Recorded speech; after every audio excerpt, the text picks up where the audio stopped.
Team, absolutely incredible performance.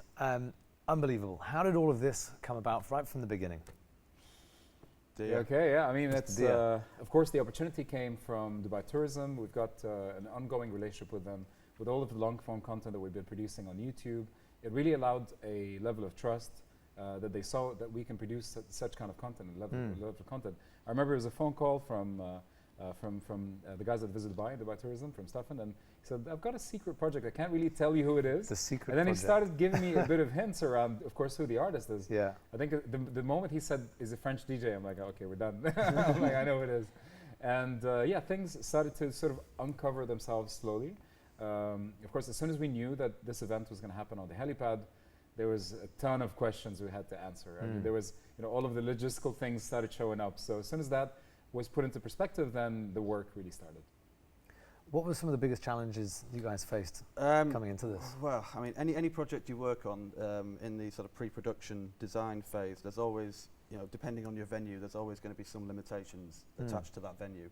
Working on a helipad. Yeah, 150 meters in the air. 212 meters. 212, there 212 meters up there with one access lift. Yeah. That brings a unique set of challenges. There was there's a weight limit of what you can go on there, which was the biggest limiting factor.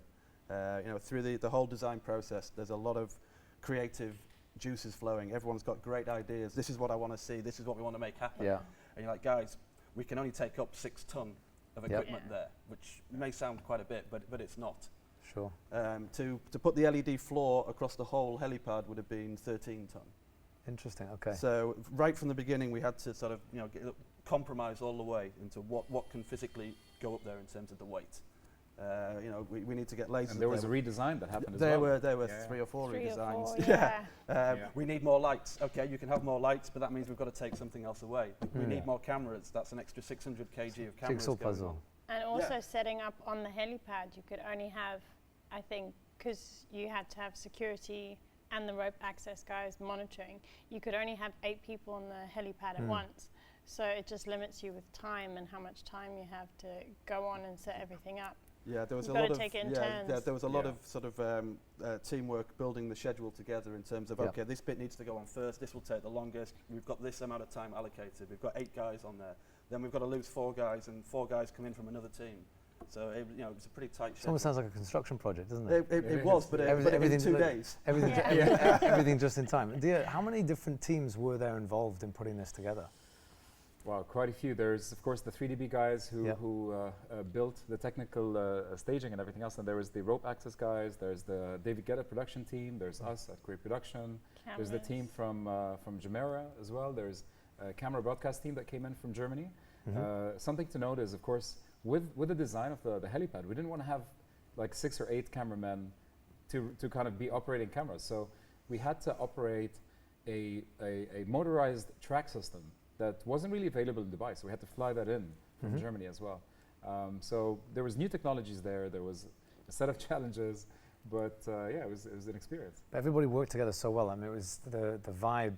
When we were in the control room on the night, people were literally dancing whilst working, which was. I was expecting the control room may even be sort of a sealed environment, and they perhaps wouldn't want people in there while they're working, but it was completely the opopposite. It was relaxed, wasn't it? Yeah, and the show crew, the technical show crew, they were actually feeding off the audience. And it's great because normally if they're doing an event like this, there's nobody there, there's no live audience for them to feed off, and they loved the vibe in there. Awesome, awesome. And it was kind of like we held our breath for 2 days straight. So once it was live and everything was going, everyone was like really excited to breathe again. I remember the comment that you made as soon as the show started. You're like, I just want this to finish. I said that to him like 5 minutes in. I was like, okay, this is amazing. We just need to get to the finish line. Like without the drone going down or the feed getting cut or something going wrong. So it was. I remember. I think we were about 2.5 minutes to go, and we were trying to figure out, there was one of the main cameras that was used for the lighting guy for the screen underneath, and the camera went out of focus. And we were going to send Ray out onto the, in the picture, and we were on the phone saying, Ray, you've got literally 1 minute 30 seconds to Ray's behind the camera. To get rigged up. He's hiding. Trying to put his full climbing gear on to get out onto the spire of the Burj Al Arab to then fix that camera to get back. And and that's just like a sample of literally the kind of set of challenges that happen at any event, right? Yeah. Or even any kind of like film set or production. I think the one thing that for people maybe who are not part of this world, the one skill set that's super important to have is be a problem solver or sort of solution-driven thinker. Or problem anticipator as well. Exactly, Yeah. yeah, 100%. And almost like, you know, immediately find a solution. Yeah. And deploy the solution, like actively find a... It's so true. Mindset's so important in events like this, right? Because you can focus on the problem and whose fault is it and why has it Doesn't work, happened, yeah. but you just don't have time for it, right? Yeah. So it's like, okay, that's the problem, that's what it is. How are we Let's gonna all fix be it? aware about it, but like next step, who can do what to fix this problem? Yeah. And then we'll deal with all of the shit afterwards, Yeah. but like right now we need to fix Of course, this. I mean, there's learnings from every situation. That's what happens in the debrief. I think the debrief part of any event or production is super important to learn. Less of a blame game, but more of a learning experience, because you know, we can bulletproof the system, we can bulletproof the process. But to have the right mindset on set is super important. And what's Ray demonstrated by, you know, just harnessing up, and he doesn't even have a skill set. Yeah. Maybe we shouldn't say this on record But because he he's not was allowed ready to. to go. But he was ready to go. He didn't actually Like- do it, but he was ready to go. No, it's so good. So look, whilst you guys are doing your thing, Shona, you were coordinating a whole bunch of stuff in the background. So what were some of the biggest challenges that you faced with bringing teams in from what we had, Holland, Germany, God, there was UK, France, all sorts. Amsterdam.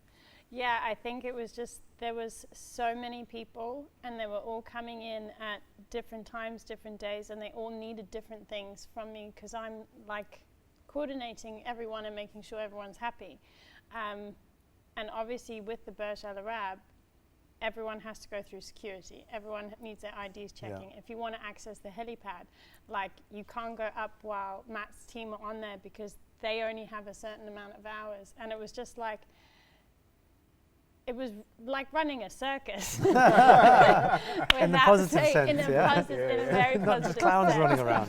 No, I mean, there was just so many moving parts, and I think you have to be that kind of person where you're just always switched on, and it's important to also know everyone and know the teams, because you don't want someone to come to you and say, oh, I need access, and you go, who are you? It's like getting to know everyone, I think, was important. So, and once cool. you know everyone, it's kind of natural to you, like, right, he needs to be up there, you need to be up there, this is arriving tomorrow. So I think at one time there was about 200 people. Yeah. A lot of people running around. Wow. And I remember, I mean, of course, like the day before when David was there, his team said that, you know, he's never done a sound check in about 10 years or so. And that was the first time that they see him on the decks. As soon as he started, they started also running a check with him too. And I thought that was a really special moment. We were on the helipad there as well. Yeah, we had almost like a little private show there for half an hour, which was pretty cool. It was really incredible. But Matt, like it's game day. What were the biggest challenges you faced? You just spoke off camera a minute ago that there was actually 2 days. We weren't sure which day it was going to happen. Yeah, I mean, in the build up to the whole sort of, well, in pre-production, we'd always planned on having a backup show day. You know, it's January, it's in Dubai, the weather is generally fantastic. We can come back to the fog. But we all know it can go south quickly, right? Yes. Shamal can come in from anywhere at There any is time. always a chance of rain, and the particular worry on the helipad as well was high winds. You've got high winds up there, all work has to stop, nobody's going up there. Any piece of equipment has to be tied down on the helipad anyway, but high winds were the big worry all the way through. And from a month out, we were checking the weather every day. Updates of this day looks like it might be a little bit iffy. And we got so lucky with the weather, for the most part. And then on the final sort of the technical rehearsal day the night before, we couldn't run through the night as we wanted to and do final focusing and positioning because there was so much condensation on the helipad. We had to stop work. Okay, it's foggy times in Dubai, It right? was, And that was the day we were supposed to program all the lasers and all the lights, and Matt said to me, we can't do it, we can't switch it on, it's too wet. We had to stop work. It was becoming like a pool up there. So the team, they were all really understanding, said, I said, we took them up there to have a look, because at first they were a bit like, really? Took them up and they came down and said, wow, it's an outdoor pool. So they said, well, we've always got the backup day. So tomorrow we do the show, but we can also treat it as a tech rehearsal. We've got the backup show day, we can use it. Okay. On the morning of show day, we got a message at 10:20 from Dubai Tourism, said high winds tomorrow. It's tonight, it's a one-hit wonder. That's it. That is your show day. No pressure then, right? Yeah. No pressure. So no, that's pressing the big red button because everything's all systems go, right? So what happened from there, dear? I think I think there was a few comments that were being thrown around, like the control room. We've got an extra day, and I remember people saying, no, it's really happening today. And I remember a conversation with Jean-Guy initially on Zoom, and he said, David Guetta's manager, yeah. And he said, there's a specific energy that is captured when people know that it's today. There's only one day. So I remember that because, of course, that energy really started to show up where everybody knew that there is no other day. Like it's got to happen right now. So it really drove. It was positive energy, but it drove everybody to go that extra mile. But that's the difference when it comes to events like this, of this sort of scale, sort of world-class content. You need a world-class team. And I think even from my perspective, seeing how things started to come together was you could see that everybody was in the right place, and we had some of the best in the world operating in their verticals. And when you bring that together, as you said, like you add the kind of the time pressure of like, we've got one crack at this, like we can't get it wrong. And then everybody just goes into that space of like, into almost like flow. Like we talk as athletes, you get into that space in training where everything just happens because you've practiced so much. You can just see that coming together almost like an orchestra. Yeah. And it did really show, like as soon as we knew that today's the day, like everything moved at a different speed. Like the floors I went down 1 minute, I came up the next, and now there's like MDF all around. I was like, where did this come from? And you could just see that because we were working with such professionals, like David's team were like, we do this all the time, I can do this with my eyes closed, it's fine. Like no one panicked. And everything just moved at a different speed, and everything worked. And I think it's because everyone who was involved and who we were working with are just so good at what they do. There was no panic. I noticed that with the guy that was in charge of the visuals underneath David whilst he was playing. And it was his camera that the focus went, and it was the camera's purpose wasn't to film anything, as you well know, but it was for him to be able to see what was going on, when it was going on, and making sure that he was in line with the music. And he turned around to us and he was like, guys, don't send the guy out there. It doesn't matter. I can do this with my eyes closed. And then just put his headphones back on and turned around and just started playing. And I was just like, wow, next level. And you could see when they were when the show was taking place, all the people that were doing the lights, the staging, the video, they were all dancing. And I don't know who asked, like, why do you dance? And he was like, we have to, because if we don't dance, we don't get the beat. So you just see everyone dancing as he's playing. It was really cool. So for those that have watched this, and obviously it's a spectacular visual experience, what are the things that let's say the average person won't necessarily have understood? What went into making that the experience that everyone's like, wow, that is one of the best things I've ever seen? I don't necessarily know why, apart from the location. What was the magic that went into it that was different to, let's say, a normal event? From equipment, from process. I suppose. I mean, the equipment that was used throughout all the technical equipment is all high-end, sort of state-of-the-art equipment. It's equipment that's all been used before, but to bring that together on a helipad 212 meters in the air, that's not been done before, and that is not easy.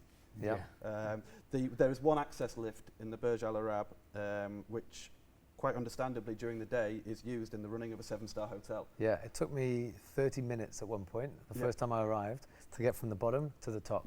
If something needs to happen quickly, you can't rely on being able to get from the ground up or Go and grab it from the car, will you? That can lose half a day.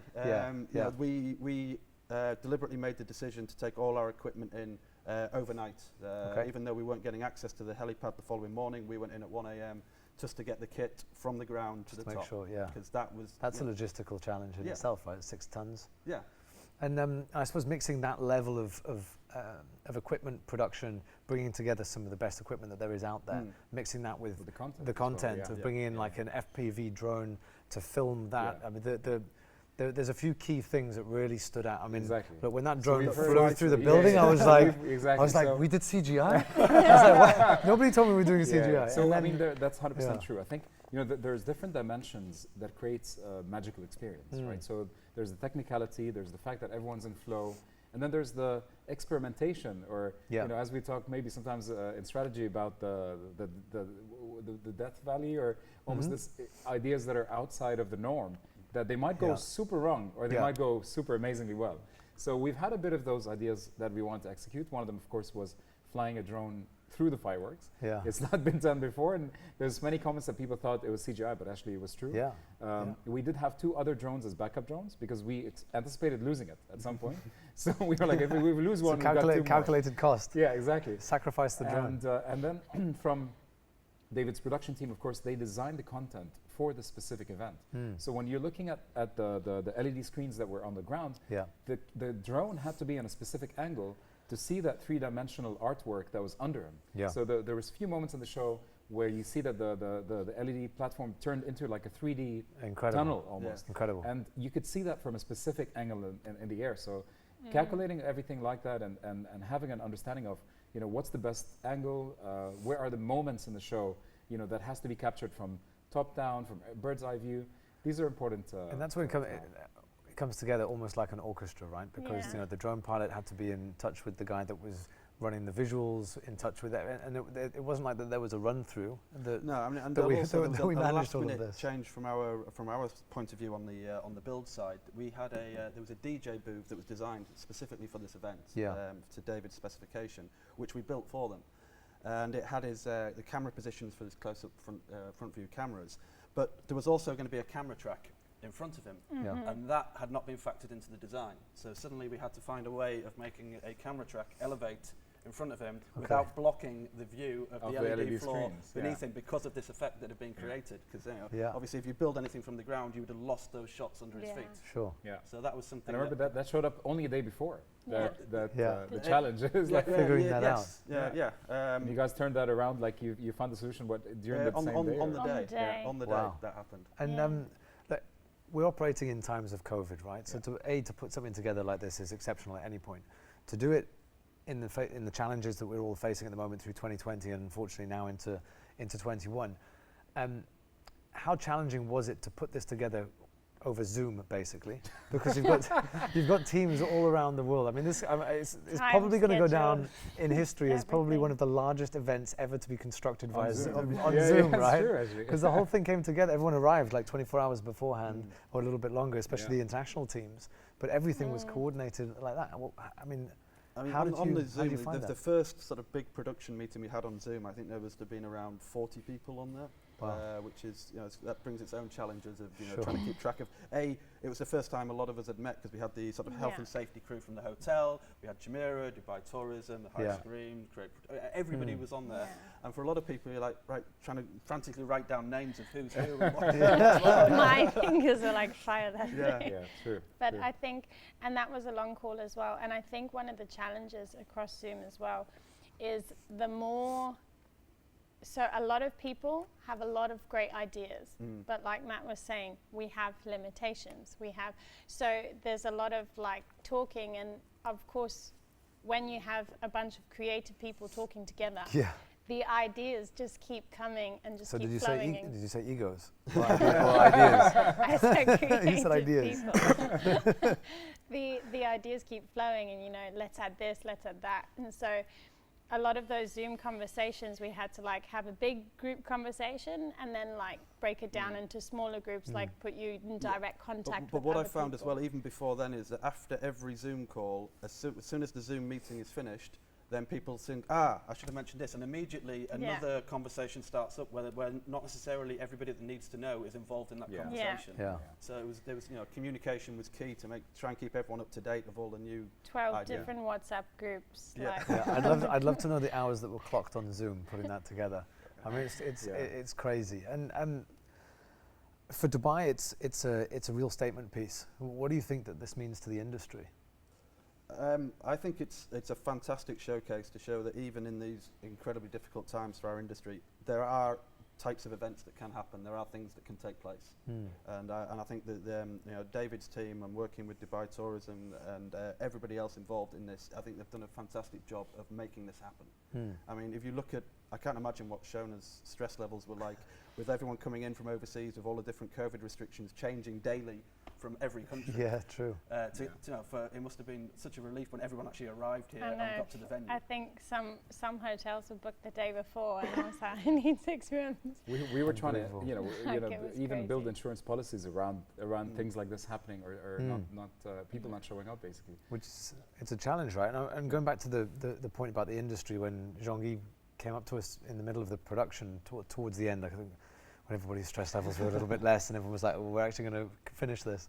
And he walks up and he puts his arm around the two of us, and he was almost emotional about the emotional. He was welling up, yeah. and he was just saying that this means so much to the industry because we're creating something that's so special here in a time when so many of the teams don't have work. Yeah. He's like, so many of the guys that they're working with are really struggling at the moment. I would say that outside of the airline industry, the entertainment industry is probably one of the hardest hit, right? Especially big events. Yeah. So it's been a real, I think it means a lot to a lot of people. And hopefully it sends a message of hope. I Yeah. mean, you know, coupled by the creative ways that you can host events like this, you know, to showcase, to provide entertainment and to provide a positive energy to the viewer and to the world. And I think it's, you know, there's beautiful ways that we can create a high level of production value in a live stream that's safe, you know, in the current times, and that displays a level of creativity that's translated worldwide. Yeah, if you get the right people and the right team to drive something forward, things can happen.